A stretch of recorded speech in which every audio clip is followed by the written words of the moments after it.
মানুষের কোন কর্মের কারণে বাড়িতে কন্যা সন্তানের জন্ম হয় জানেন?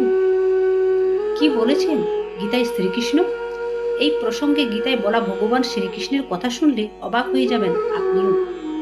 নারীকে সৃষ্টি করার সময় ব্রহ্মার প্রায় 7 দিন সময় লেগেছিল বলে উল্লেখ রয়েছে শাস্ত্রে। মনে করা হয় যে বাড়িতে কন্যা সন্তান জন্ম নেয় সে বাড়ির মানুষেরা অত্যন্ত ভাগ্যবান হয়।